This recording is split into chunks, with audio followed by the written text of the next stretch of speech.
आज आपण सराव संच 3.4 सोडवणार आहोत। या सराव संचामध्ये कोन दुभाजकाचं प्रमेय, दोन बाजू एकरूप नसतील त्रिकोणाच्या तर मोठ्या बाजू समोरील कोन मोठा असतो किंवा मोठ्या कोनासमोरील बाजू मोठी असते, या गुणधर्मावर आधारित उदाहरणं काय करायची आहेत, सोडवायची आहेत। प्रश्न पहिला, आकृतीमध्ये बिंदू ए हा कोन एक्स वाय झेड च्या दुभाजकावर आहे। हा कोन एक्स वाय झेड आहे, वाय ए हा दुभाजक झाला। दुभाजक म्हणजे कोणाचे दोन समान भाग करणारा किरण। बिंदू ए हा या कोन दुभाजकावरचा आहे। ए एक्स आणि ए झेड हे या बाजूवर आणि या बाजूवर कोणांच्या बाजूवर काढलेले लंब आहेत। एक्स ची किंमत किती आहे, 2 सेंटीमीटर। तर ए झेड ची किंमत काय करायची आहे, काढायची आहे। गुणधर्म काय सांगतो बघा, कोनाच्या दुभाजकावरचा प्रत्येक बिंदू हा कोनाच्या भुजांपासून कसा असतो, समदूर असतो। समदूर याचा अर्थ समान अंतरावर। उकल म्हणजे उत्तर, बिंदू ए हा कोन एक्स वाय झेडच्या दुभाजकावर आहे।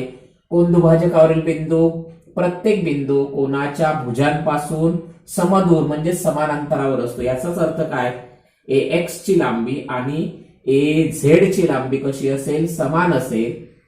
ए एक्स 2 सेंटीमीटर आहे दिलेला आहे, म्हणून ए झेड ची लांबी सुद्धा किती येणार, 2 सेंटीमीटर।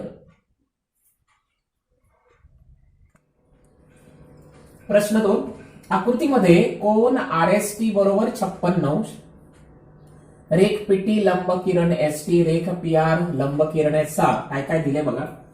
हा कोन आरएसटी आहे, हा किरण एसपी असा आहे, ही पीटी लंब आहे एसटी वर, पीआर लंब आहे किरण एसआर वर।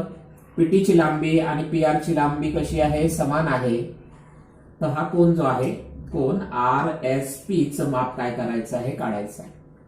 तर लक्षात घ्या, आकृतीमध्ये रेख पीटी आणि रेख पीआर काय आहेत, एकरूप आहेत। याचा अर्थ काय आहे, हा बिंदू पी जो आहे तो किरण एस टी आणि किरण एस आर यांच्यापासून समदूर आहे, म्हणजे कोन आर एस टी च्या भुजांपासून कसा आहे, समदूर। समदूर याचा अर्थ समान अंतरावर।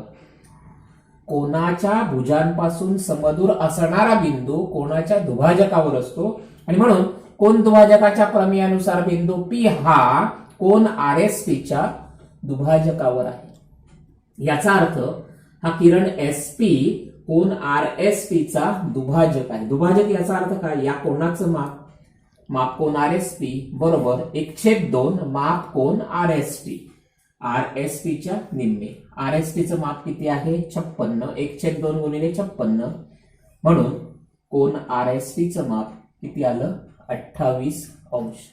प्रश्न तिसरा, त्रिकोण पीक्यूआर मध्ये पीक्यू बरोबर 10 सेमी, क्यूआर बरोबर 12 सेमी, पीआर बरोबर 8 सेमी। तर या त्रिकोणाचा सर्वात मोठा कोन व सर्वात लहान कोन काय करा, ओळखा।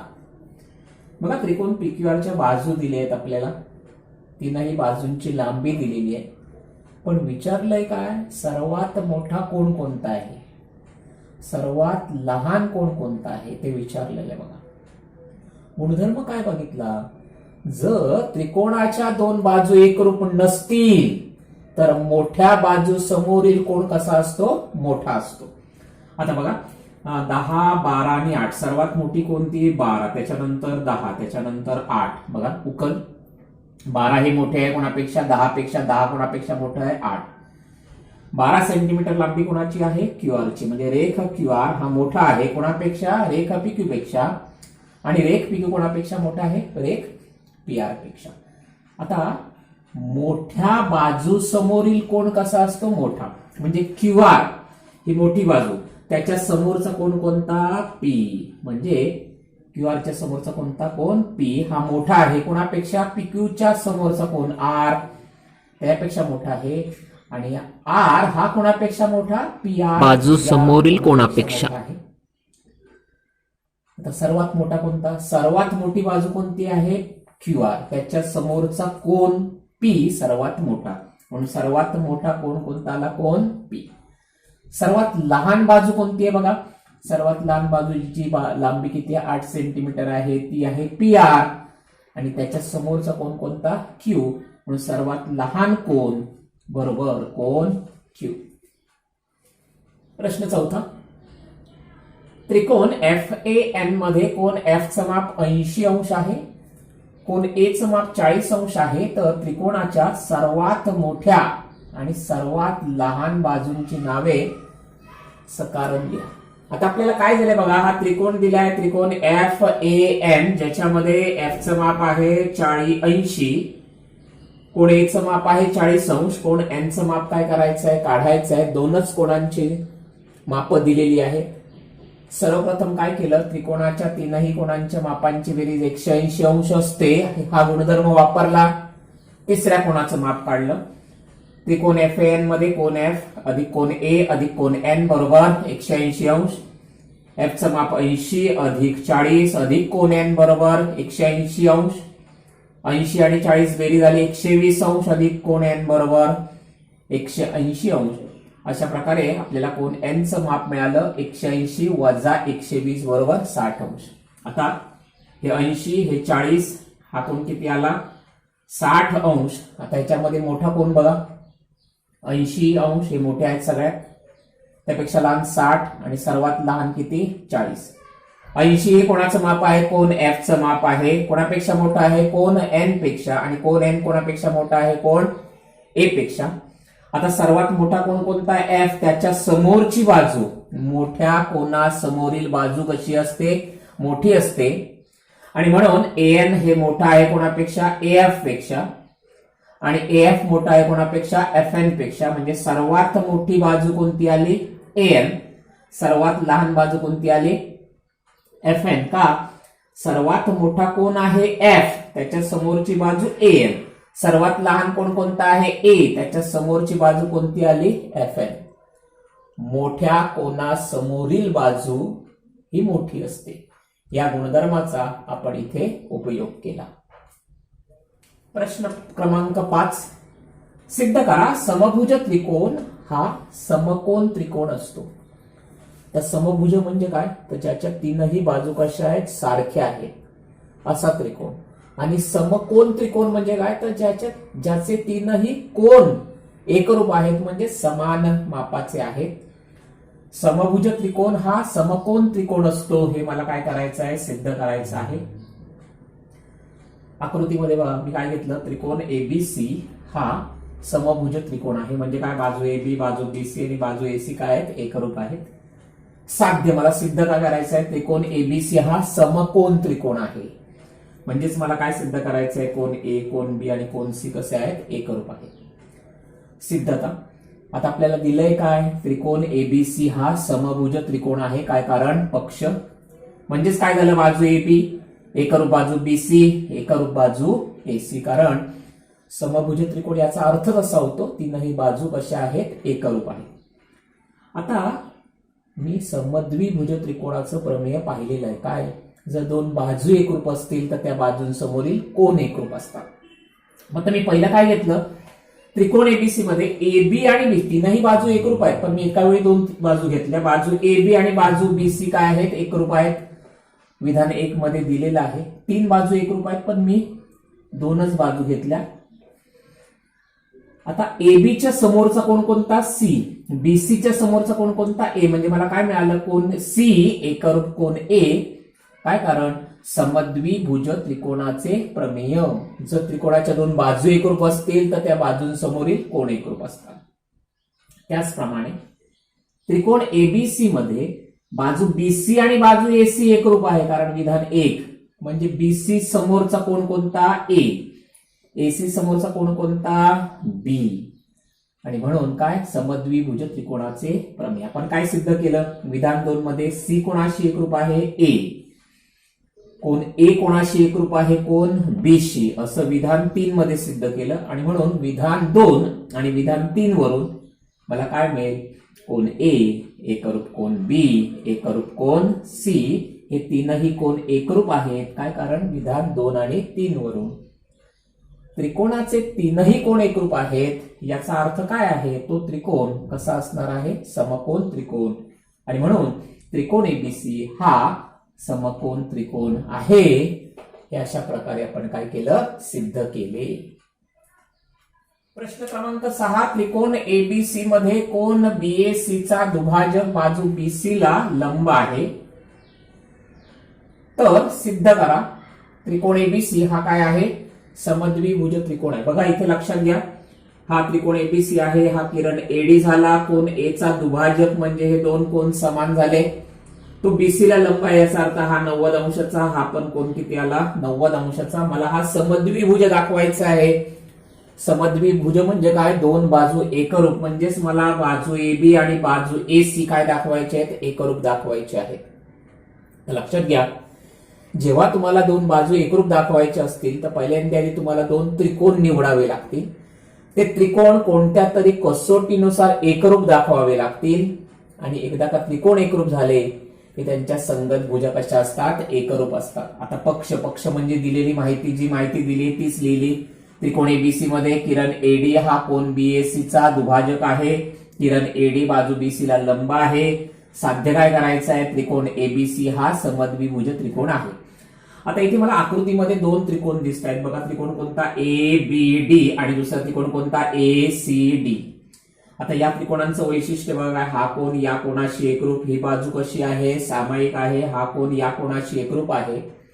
म्हणजे त्रिकोण एबीडी आणि त्रिकोण एसीडी मी कोबाको कसोटीनुसार काय दाखवणार, एकरूप दाखवणार. तर बघूया, त्रिकोण एबीडी व त्रिकोण एसीडी मध्ये कोन बीएडी एकरूप कोन सीएडी. हा कोन या कोणाशी एकरूप आहे, काय कारण, पक्ष कोन दुभाजक दिलेला आहे. बाजू एडी, बघा एडी एकरूप बाजू कोणती, एडी, कारण ती सामायिक भुज आहे. कोन एडीबी हा कोन आणि कोन एडीसी म्हणजे हा, हे दोन कोन प्रत्येकी किती आहेत, 90 अंश आहे. म्हणजे काय झालं बघा, कोन बाजू आणि कोन, आणि म्हणून त्रिकोण एबीडी एकरूप त्रिकोण एसीडी कोणती कसोटी आली, कोबाको कसोटी. आणि मला माहिती आहे जेव्हा त्रिकोण एकरूप असतात त्यांच्या संगत भुजा, बघूया, बाजू एबी संगत कोणती आहे, एसी. बाजू एबी एकरूप बाजू एसी, काय कारण, एकरूप त्रिकोणांच्या संगत भुजा एकरूप असतात. म्हणजे मी काय सिद्ध केलं, एबी आणि एसी एकरूप आहेत आणि म्हणून त्रिकोण एबीसी हा समद्विभुज त्रिकोण आहे, हे सिद्ध झालं. 7, आकृतीमध्ये जर रेख पी आर आणि रेख पी क्यू एकरूप आहे तर सिद्ध करा. रेख पी एस ही मोठी आहे कोणापेक्षा, रेख पी क्यू पेक्षा. तर लक्षात घ्या, हा त्रिकोण पी क्यू आर दिलेला आहे, बाजू क्यू आर वाढवलेली आहे आणि त्याच्या पुढे बिंदू एस असा घेतलाय की Q dash R dash S आणि पी एस जोडलेला आहे. तर लक्षात घ्या, सर्वप्रथम मी त्रिकोण पी क्यू आर लक्षात घेतला. त्रिकोण पी क्यू आर मध्ये पी आर आणि पी क्यू या दोन बाजू एकरूप आहेत असं कोण सांगतं, पक्ष. या दोन बाजू एकरूप आहेत म्हणून हा कोन क्यू आणि हा कोन आर, पण इथे आर बिंदू आरच्या ठिकाणी एकापेक्षा जास्त कोन तयार झाले आहेत म्हणून म्हणेन पी आर क्यू. कोन क्यू एकरूप कोन पी आर क्यू. काय कारण, समद्विभुज त्रिकोणाचे प्रमेय. समद्विभुज त्रिकोणाचे प्रमेय काय सांगतं, जर त्रिकोणाच्या दोन बाजू एकरूप असतील तर त्या बाजूंसमोरील कोन एकरूप असतात. आता हा त्रिकोण पी आर एस लक्षात घ्या. या त्रिकोण पी आर एस चा कोन पी आर क्यू हा काय आहे, बाह्य कोन आहे. त्रिकोण कोन पी आर क्यू हा त्रिकोण पी आर एस चा काय आहे, बाह्य कोन आहे. काय कारण, पक्ष. आणि आपल्याला माहिती आहे बाह्य कोन हा दूरस्थ अंतर कोणापेक्षा मोठा असतो. कोन पी आर क्यू मोठा आहे कोणापेक्षा, कोन पी एस आर पेक्षा. काय कारण, बाह्य कोनाचे प्रमेय. आता लक्षात घ्या, कोन पी आर क्यू हा पी एस आर पेक्षा मोठा आहे आणि पी आर क्यू आणि क्यू एकरूप आहे. मग विधान 1 आणि 2 वरून मला काय मिळेल, कोन क्यू हा मोठा आहे कोणापेक्षा, कोन पी एस आर पेक्षा. आता हा कोन पी एस आर म्हणजेच कोणता, कोन एस, म्हणजे कोन क्यू हा मोठा आहे कोणापेक्षा, कोन एस पेक्षा. आता बघा, हा त्रिकोण पी क्यू एस लक्षात घ्या. क्यू मोठा आहे कोणापेक्षा, एस पेक्षा, म्हणजे क्यूच्या समोरची बाजू कोणती, पी एस मोठी आहे. एसच्या समोरची बाजू कोन एसच्या समोरची बाजू कोणती आहे? बाजू PQ. आणि म्हणून रेख PS ही मोठी आहे कोणापेक्षा? रेख PQ पेक्षा. काय कारण? मोठ्या कोनासमोरील बाजू मोठी असते. प्रश्न 8. त्रिकोण ABC मध्ये रेख AD आणि रेख BE हे शिरोलंब आहेत. त्याचप्रमाणे आपल्याला AE आणि BD काय आहेत? एकरूप आहेत असं सुद्धा दिलेलं आहे. तर सिद्ध करा. रेख AD म्हणजे हे शिरोलंब जे आहेत AD आणि BE हे एकरूप आहेत हे मला काय करायचंय? सिद्ध करायचंय. लक्षात ठेवा, जेव्हा केव्हा तुम्हाला दोन बाजू एकरूप दाखवायच्या असतील तर सर्वप्रथम त्या बाजू ज्या त्रिकोणांच्या संगत बाजू आहेत ते त्रिकोण निवडा. ते कोणत्या तरी कसोटीनुसार एकरूप दाखवा. आता मी काय केलं बघा, मला AD आणि BE एकरूप दाखवायचंय. मी काय केलं? AD आणि BE संगत बाजू असतील असे दोन त्रिकोण निवडले. बघा, सेपरेट मी आकृती काढली तुम्हाला समजावं म्हणून. त्रिकोण कोणता? ADB. आणि हा त्रिकोण कोणता? BEA. हे दोन त्रिकोण मला काय दाखवायचे आहेत? एकरूप दाखवायचे आहेत. एकरूप दाखवण्यासाठी आपल्याकडे एकरूपतेच्या 5 कसोट्या आहेत. त्यांच्यापैकी कुठली तरी एक कसोटी जी याला लागू पडेल ती कसोटी काय करायची? वापरायची. त्यासाठी आपल्याला 3 एकरूप घटक शोधावे लागतात. आता पहिलं बघा, हा काटकोन आहे, हा सुद्धा काटकोन आहे, दिलेला आहे. ही बाजू AB आणि बाजू BA कशी आहे? सामायिक आहे. आणि BD आणि AE एकरूप आहेत असं आपल्याला दिलेलं आहे. म्हणजे मला काटकोन, त्रिकोण, कर्ण आणि भुजा ही कसोटी काय करता येईल? वापरता येईल. मी काय केलं बघा, त्रिकोण ADB आणि त्रिकोण BEA मध्ये कोन ADB हा आणि कोन BEA 90 अंशाचे आहेत कारण पक्ष शिरोलंब दिलेले आहेत. कर्ण कोणता? AB. एकरूप कर्ण कोणता? BA. हा AB कुणाशी एकरूप आहे? BA शी. काय कारण? सामायिक भुजा. बाजू BD कुणाशी एकरूप आहे? AE शी असं आपल्याला पक्षामध्ये दिलेलं आहे. बाजू BD एकरूप बाजू AE. काय कारण? पक्षामध्ये आपल्याला बघा AE आणि BD काय एकरूप आहेत हे दिलेलं आहे. त्यामुळे काय झालं? त्रिकोण ADB आणि त्रिकोण BEA कोणत्या कसोटीनुसार एकरूप झाले? कर्णभुजा कसोटीनुसार एकरूप झाले. आणि आपल्याला माहिती आहे त्रिकोण एकरूप असतील तर त्यांच्या संगत भुजा म्हणजे काय झाली? बाजू AD ही बाजू BE शी काय आहे? एकरूप आहे. काय कारण? एकरूप त्रिकोणांच्या संगत भुजा एकरूप असतात.